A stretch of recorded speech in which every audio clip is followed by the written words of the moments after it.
On the 25th of October, 1942, two bulldozers stopped a few feet apart in the spruce near Beaver Creek, in the Yukon. They had spent the season working toward each other from opposite ends of a road that had not existed the winter before. When they met, the route was connected.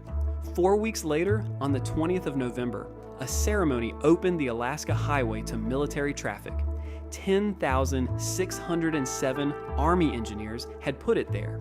3,695 of them were black soldiers, serving in an army segregated by policy. That is the version you have heard, and every number in it holds up. Around 8 months from a March start to a road you could drive to Alaska, roughly 1,700 miles of it by the Park Service's measure of the corridor. But the Army's own history office is more careful than the legend and more interesting. It does not call what opened that November a highway. It calls it an initial crude pioneer road and says plainly that it would be improved afterward. So the useful question is not whether they built it fast. They did. The question is what the word finished was doing in that sentence, and who was working with picks and shovels while the machines went somewhere else. The reason for the hurry was not complicated. After Pearl Harbor, the Pacific looked suddenly indefensible, and everything the United States sent to Alaska went by sea or by air.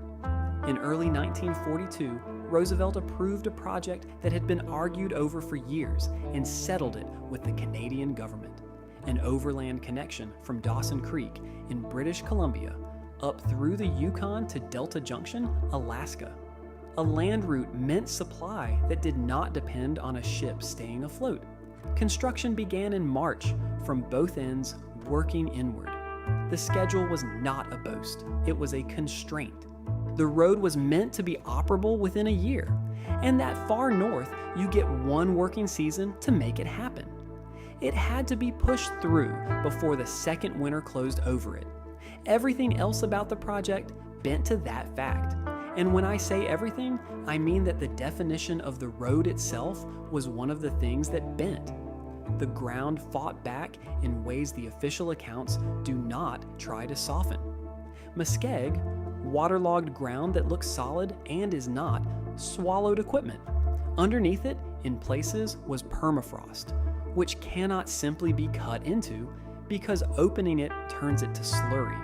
So the crews built over it instead. Timber and brush laid down as a mat, covered with earth and rock, a corduroy surface floating on ground that had to be left frozen. There were rivers everywhere. There was rain and cold at the limits of what machinery tolerates, and insects in numbers the records bother to mention. Supplies arrived late or not at all. Equipment broke and stayed broken, and the country was not empty, whatever the route maps suggest. The Canadian government's own account of the highway records that local First Nations people acted as guides during the construction.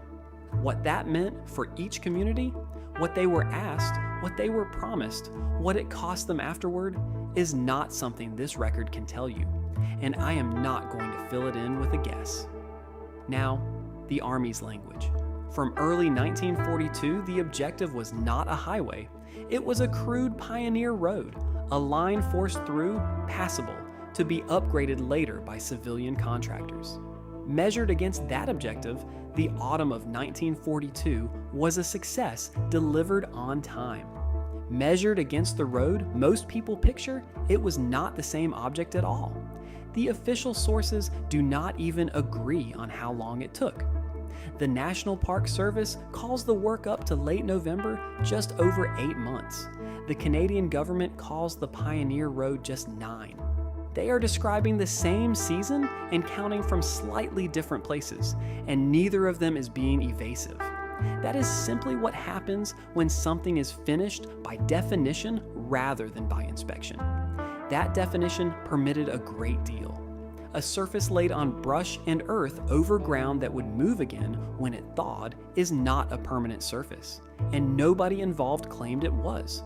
The road was open in the sense that a convoy could get through. That was the specification. It is a real achievement and a narrow one, and the narrowness is the part the legend files away. So who did the work? The Army put together a provisional engineer brigade for the project, and the personnel figures survive: 10,607 soldiers, of whom 3,695 were African American, roughly 1 man in 3. The segregated black regiments, the 93rd, the 95th, the 97th, came into the effort as the demand for labor rose, and the Park Service also places the 388th Battalion on the road from the middle of June. They were not a footnote to the workforce. They were a third of it. Their arrival is worth pausing on because of what it says about the sequence. The Army did not begin the project with these regiments. It brought them in during the season, once the size of the job was clear and manpower was the thing in shortest supply. Many of the men came from the Deep South, and the Park Service is direct about it. The conditions on that road were hard on everyone, and especially hard on black soldiers from the Deep South. That is the source's own framing, not mine. Here is what the Park Service documents about how those men were used. They were generally not permitted to operate the heavy machinery. They were barred from entering the towns along the route. They were assigned to the stretches farthest from anywhere, and they did their share of the road with picks and shovels. The Park Service titles that part of the record the way it deserves to be titled, proving their worth. That phrasing is not decoration. It tells you that the question of whether these men could do the work was treated as open, and that the burden of settling it was placed on them rather than on the assumption. Set those facts beside the schedule, and the arithmetic goes strange. A project short of time, short of equipment, and short of nearly everything kept a third of its workforce away from the machines that produced the mileage. Hand tools on ground that swallowed bulldozers. This is not an accusation that anyone set out to slow the road down. There is no document here that says so. It is an accounting problem the Army created for itself and then simply absorbed, because the alternative was suspending a rule it did not think of as suspendable. One thing I want to be careful about, because it travels with this story. The record shows supply failing across the whole workforce: food, parts, machines that did not arrive when they were needed. It does not show food being withheld from black units because they were black. That specific claim needs a document nobody has produced here, and inventing it would be doing the men no favors. The documented inequality is narrower and firmer: who was allowed on the equipment and who was allowed into town, which brings us back to the 25th of October and the 2 machines in the spruce. The photograph exists. It is held by the Army Corps of Engineers History Office, and it names the 2 men in the frame Corporal Refines Sims Jr. of the 97th Engineers and Private Alfred Jalufka of the 18th. 2 units that had spent the season driving toward each other, meeting at a point in the Yukon bush that had no reason to matter until that afternoon. What they said to each other is not in the record. There is no transcript, no account of the weather that hour, nothing about what either man thought he was standing in. Anyone who tells you otherwise is filling in the blanks, and the blanks here are worth noticing. We have 2 names out of 10,607. And for most of the men on that road, the archive kept the number and let the person go. What survives of this one afternoon is the frame. 2 men, 2 machines, a road closed behind each of them and opened between them for the first time. 4 weeks later, the dedication made it official and let military traffic onto the road. Those are 2 different events, and the gap between them is the first honest clue about what had actually been built. A road that is connected is not yet a road that is open, and 4 weeks sat between the 2. Now put the 2 halves of the season together. To make that one working season, the Army moved nearly every standard it had. What counted as a road surface moved, what counted as a crossing moved, what counted as an alignment moved. In the end, what counted as complete moved, from a permanent highway to a passable track that civilian contractors would come back and fix. One thing did not move. The rule about who could sit on a machine held all season, out in the same wilderness the policy had assigned those men to. An emergency tells you what it actually believes by showing you what it is prepared to give up. This one gave up its engineering standards without much argument. It did not give up the color line, not even for a road it was in a hurry to finish. And look again at the photograph from the 25th of October, the image the whole achievement is remembered by. One of the two men in it wore the number of a regiment his own army generally kept away from that equipment. The record of the road's proudest minute is also a record of the arrangement it was built under. Both of those things are in the same frame, and they always were. What happened next finishes the thought. The ceremony did not end the work. It changed who was doing it.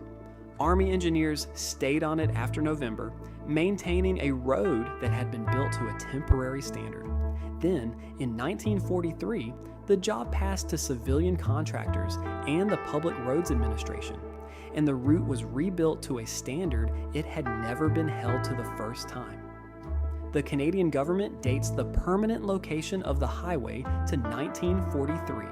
Civilian traffic was not officially allowed onto it until 1948.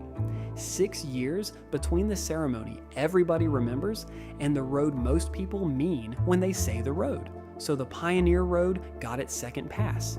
It was judged insufficient, sent back, and done properly, because that is what you do with a temporary expedient once the emergency loosens its grip. What these sources do not show is a comparable second pass over the other expedient. Segregation in the Army did not last forever either, but nothing in this record shows it being revisited on the road's schedule. And nothing here lets me tell you that this project is the reason it changed. That claim gets made about the Alaska Highway fairly often.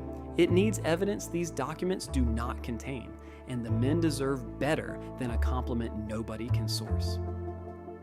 The road is still out there, and it still works.